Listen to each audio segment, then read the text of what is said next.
Stop everything you're doing right now, because the face of women's boxing just changed hands and half the sport doesn't even realize it happened yet. While one champion was getting escorted out of arenas and banned from attending fights like a rowdy fan, another one was walking into Madison Square Garden on ESPN looking like a whole movie premiere, and the side-by-side footage of these two rollouts is so humiliating, so one-sided, that I genuinely had to watch it 3 times before I believed what I was seeing. And wait until you hear what got slipped into a certain promotional video, because there are 2 flat-out lies buried in that thing, and the second one is so disrespectful to your intelligence that it actually made my blood boil. So lock in, because by the end of this video, you're going to understand exactly why the industry is quietly handing the crown to Alycia Baumgardner while Claressa Shields is stuck outside the building pressing her face against the glass. Now let's get into it, because this story has layers, and every single layer is worse for Claressa Shields than the one before it. So first of all, let's talk about what just happened on ESPN, because I don't think people fully grasp what we're witnessing with Alycia Baumgardner right now. The Baum just headlined her second straight MVP card, defending the undisputed super featherweight crown at Madison Square Garden against Bo Mi Re Shin, a legitimate threat, a woman who walked into that ring with more knockouts on her record than some entire fight camps combined. 10 knockouts, 19 wins. This wasn't some hand-picked mystery opponent flown in to fall over in round 2. This was a real fight on real television with a real promotional machine behind it, and Baumgardner handled her business the way Baumgardner always handles her business. Calm, sharp, untouchable. And here's the part that should terrify everyone else at 130 and 135. Alycia Baumgardner didn't have to sell you a single thing.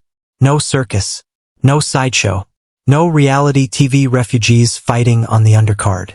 Just the bomb, the belts, and the biggest sports network on the planet. When I think about Alycia Baumgardner, I think about boxing. I think about women's boxing. I don't think about somebody's husband.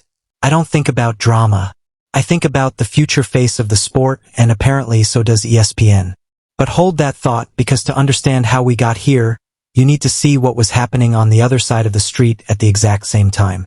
And baby, it was a completely different universe. Because while the Baum was rolling out like a blockbuster, Claressa Shields was rolling out something that looked more like a county fair talent show. And I'm not even being funny. When you line up what Claressa Shields presented to the public next to what Baumgardner presented, the gap is not athletic, it is atmospheric. Let's break down this so-called super fight production that had the entire internet squinting at their screens trying to figure out what sport they were watching. You had a promotional push so chaotic, so stuffed with distractions, that the actual main event, the thing Claressa Shields was supposed to be selling, got completely swallowed by the sideshow. Ray J on the undercard. Orlando Brown on the undercard. Reality TV personalities throwing hands for streaming apps. Baby mamas arguing in the background.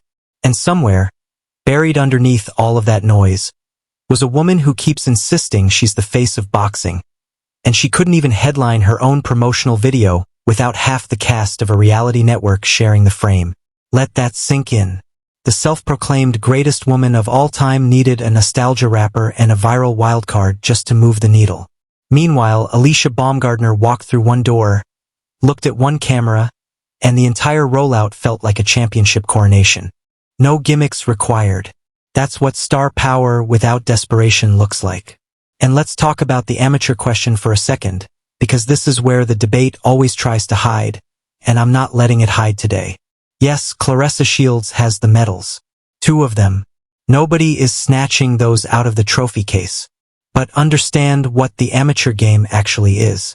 This headgear, it's pitter-pat scoring, it's 3 rounds of point fighting against teenagers and part-timers.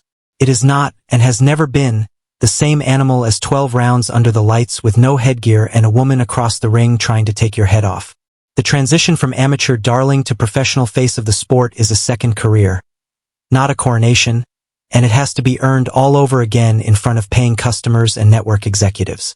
Some fighters make that leap. Floyd made it. Andre Ward made it. But the leap is not automatic, and a decade later we are still having a conversation about why the most decorated amateur of her generation never became the professional draw the medals promised. Meanwhile, the Baum never had the amateur safety net. No medals. No headgear legacy. Alycia Baumgardner came up the hard way, the professional way, taking real fights against real opponents and building a real fan base one knockout at a time. And look who ended up with the bigger stage.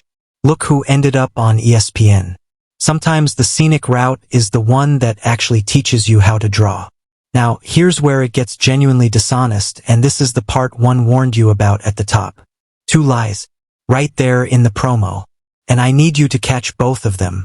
Lie number 1. The promotional video tried to sell you on the idea that the opponent was bringing knockout danger into that ring. They had the voiceover talking about shock the world, talking about knockout intentions, building this whole fantasy that we were about to witness some kind of genuine threat. Now let me ask you a question. Where exactly was this knockout power hiding? Because when you pull up the actual record, the numbers are sitting there looking like a missing persons report. We are talking about a fighter with 0 knockouts being packaged and sold to you as a destroyer. 0.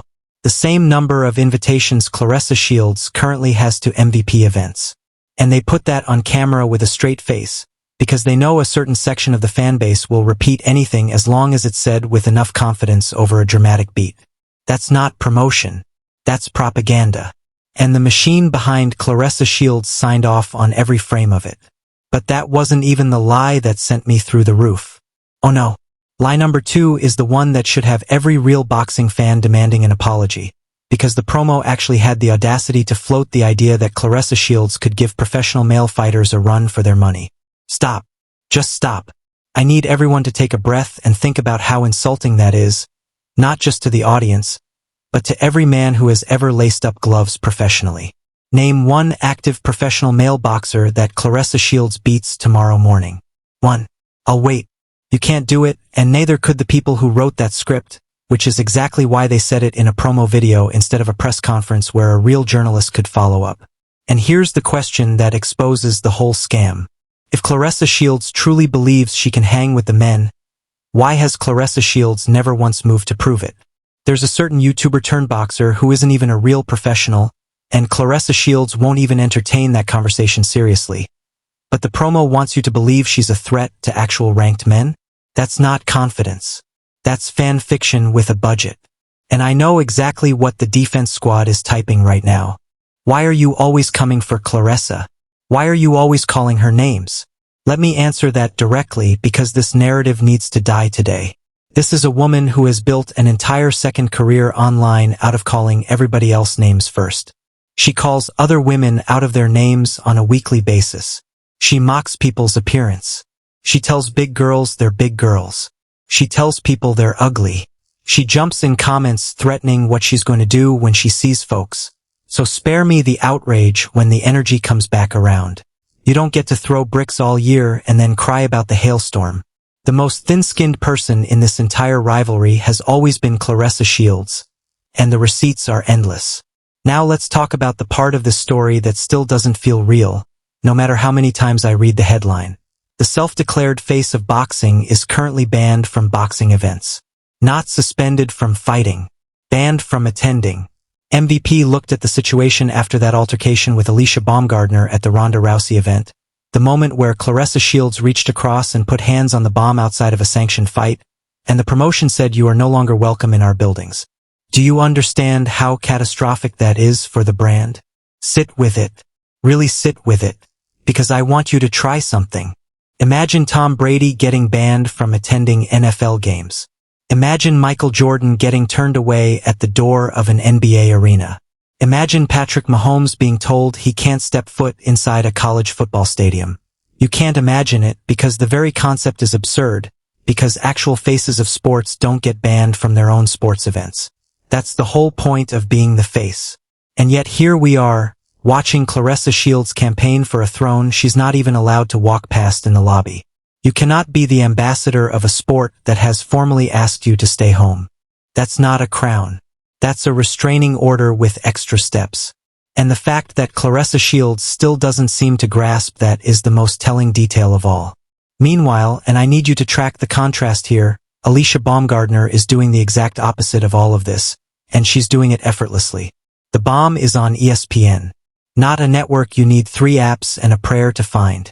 Not a card chopped in half and scattered across 2 different subscription services like someone lost the rights in a card game. Remember that disaster? Fans literally needed 1 app for the first half of the event and a whole second platform for the rest, same building, same ring, same night, And if you only had one of the 2 subscriptions, you straight up missed half the show. They tried to dress that up like it was a feature instead of a fumble. But Baumgardner? You turn on the channel your grandmother can find. Alycia Baumgardner is fighting somebody with actual knockouts on a platform with actual reach, backed by a promotional company that treats her like the investment she is. MVP didn't sign the bomb to babysit her. They signed Alycia Baumgardner to build around her, and 2 headline cards later, the vision is playing out exactly like they drew it up. And this is the part that really tells you where the sport is heading, so pay attention. When Amanda Serrano and Katie Taylor lit the torch and carried women's boxing into sold-out arenas, the whole world started asking who takes it next. Who's the one? Who gets handed the responsibility of being the standard-bearer for the next decade?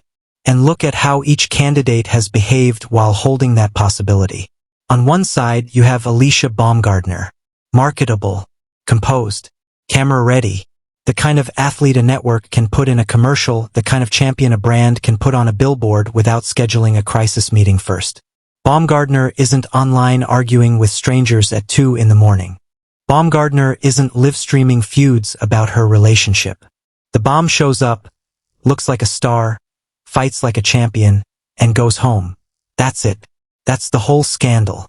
And on the other side, you have a walking content tornado where the boxing has become the least interesting part of the package, where every headline is about a slap, a ban, a boyfriend, a rant, everything except the craft. One of these women is building a legacy. The other one is building a blooper reel.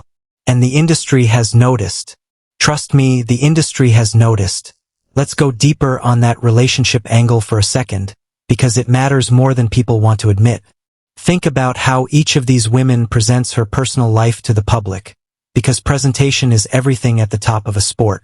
When you watch the bombs roll out, it's just her. The belts, the walkout, the work. There's no man cluttering up the frame, no relationship drama bleeding into the promotion, no mess for the blogs to feast on. Alycia Baumgardner understood something that took some people way too long to learn, which is that when you're the product, everything else is packaging, and bad packaging sinks good product. Now compare that to a rollout where the personal drama is the promotion, where the relationship is generating more headlines than the jab, where every week there's a new subplot that has absolutely nothing to do with boxing. Fans didn't sign up for a soap opera. They signed up for the sweet science. And the numbers, the engagement, the network decisions, all of it tells you exactly which presentation the audience prefers. Here's the thing that really seals it for me, and this might be the most underrated part of the whole story. Alycia Baumgardner took a loss earlier in her career, and instead of crumbling or crying or blaming the judges or starting a war on the internet, she went back to work. She rebuilt. She collected every single belt at 130. She became undisputed. Then she leveled up again, signed with the hottest promotional outfit in the sport, and started headlining on ESPN. That's a career arc you can teach in a classroom. Adversity, response, dominance, elevation. There's no scandal in that story because the story doesn't need one. The fighting is the fireworks.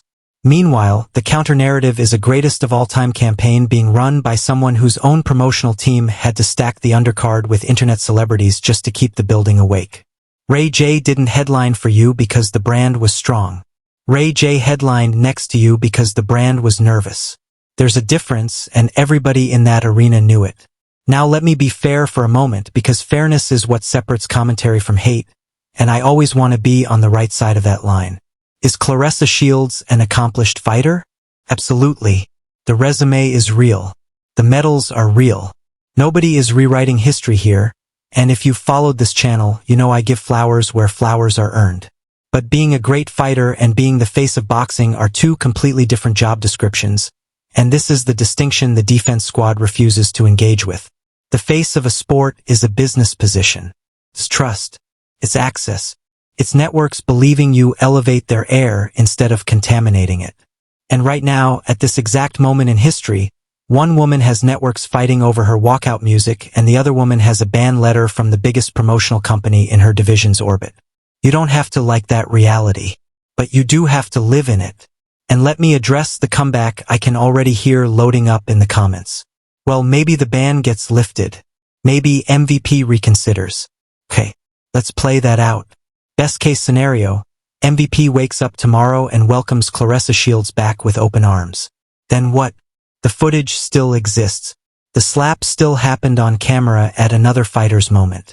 The rollout comparisons are still sitting there in 4K, one looking like a network coronation and the other looking like a parking lot talent search. The narrative isn't a ban, y'all.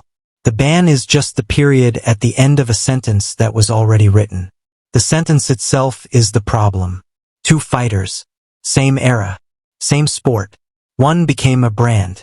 One, meaning Claressa Shields, became a warning label. And no unbanning ceremony is going to unwrite that. And since we're keeping score of receipts tonight, let's count the business receipts too. Because the business receipts don't lie and they don't have fan accounts. ESPN has now built 2 entire cards around Alycia Baumgardner. 2. Not a one-off experiment. Pattern. Networks are the coldest, most ruthless institutions in sports. They do not hand out primetime real estate out of charity. They hand it out because the internal numbers say this person moves the needle. Every executive with a spreadsheet has already voted, and they voted for the bomb. Now run the same audit on the other side. What's the broadcast situation over there? Fragmented apps. Split platforms. An audience being told to download this, subscribe to that, and squint. One fighter is being distributed like a product the industry believes in. The other is being distributed like a product the industry is nervous about. You do not need a journalism degree to read that scoreboard. You just need eyes. And while we're here, let's kill one more talking point before it grows legs. Every time this conversation comes up, somebody sprints into the comments yelling about how criticism of Claressa Shields is disrespect to everything she's done for women's boxing. Wrong. Categorically wrong. What Claressa Shields accomplished inside the ring opened doors, and I've said that on this channel before and I'll say it again. But opening a door and being the face that walks through it are different honors. The sports pioneers built the house. The question on the table right now in 2026 is who the house belongs to going forward, who the cameras follow, who the sponsors trust, who a little girl in Detroit or Flint or Columbus points at and says, I want to be her. That question gets answered by conduct, by consistency, by marketability, by who shows up looking like a star instead of a scandal. And every single one of those categories, every single one, currently has the same name sitting at the top of it. Let me ask you the question this entire video has been building toward, because I genuinely want to know where y'all land on this. When you close your eyes and picture the face of women's boxing 5 years from now, whose face do you see? Is it the bomb, undisputed, ESPN-backed, commercial-ready, fight first and drama last? Or is it Claressa Shields, a champion currently locked out of the events she claims to rule? And here's the follow-up that really splits the room. Does getting banned from MVP events permanently disqualify Claressa Shields from the face of boxing conversation? Or should performance inside the ropes be the only thing that matters? And one more for the real ones who made it this far. Be honest. Did you catch both lies in that promo video before I pointed them out? Or did the second one slip right past you like it slipped past the entire boxing media? Drop it below. I read everything and I already know this comment section is about to be a war zone. Because here's my prediction, and you can screenshot this and hold me to it. Within the next 18 months, Alycia Baumgardner won't just be the face of women's boxing. Alycia Baumgardner will be one of the faces of the entire sport. Full stop. No gender qualifier needed. The commercials are coming. The endorsements are coming. The crossover main events are coming. The bomb checks every single box that every single executive has on their checklist. And she does it without a handler, without a scandal, without a single soul having to apologize for her on Monday morning. Meanwhile, the road back for Claressa Shields runs straight through humility, and humility has never once appeared on the Claressa Shields fight card. She'd have to sit down, take the L, stop swinging at everyone online, and rebuild a reputation brick by brick, and honestly, I'd love to see it. Real talk. The sport is better when both of these women are thriving. But wanting it and watching it are two different things, and what we're watching right now is one star ascending on the biggest platform in sports while the other argues with the bouncer. So the next time somebody tells you the face of boxing is a debate, show them 2 clips. Show them the ESPN walkout at the Garden, belts gleaming, network cameras locked in, a champion being presented like the main character because she is the main character. Then show them the other rollout, the circus undercard, the fantasy promo, the fighter with 0 knockouts being sold as a boogeyman, and the headliner who isn't even allowed in the building where half the big fights happen. Same sport, same era. 2 completely different definitions of the word star. One of them had to grab the spotlight with both hands and a slap. The other one just walked through the door, and the spotlight found her because that's what spotlights do when a real one enters the room. The torch isn't being passed, y'all. It's being taken. Professionally. Quietly. On network television. In front of millions with a smile and a championship belt. And the craziest part? The bomb never had to say a word about it. She let the rollout do the talking. She let the platform do the talking. She let the work do the talking, and the work said everything. Women's boxing has a face, and it's looking back at us from the ESPN marquee while somebody else is still outside explaining to security why she should be let in. The era didn't announce itself with a press conference. It announced itself with a walkout. And if you watched both of them back to back like I did, then you already know. You've known. We've all known. I'm out. But before you go, if you think the slap incident was the real turning point, you need to see my breakdown of the altercation that started this entire war, because what happened in the 30 seconds before the cameras started rolling changes everything you think you know about that night. It's linked on your screen right now. And drop a comment telling me who you had winning the rollout war before this video even started. The bomb or the banned one? Choose carefully, because the receipts are everywhere and I'm reading every single reply. Until next time, keep your gloves up and your apps in one place.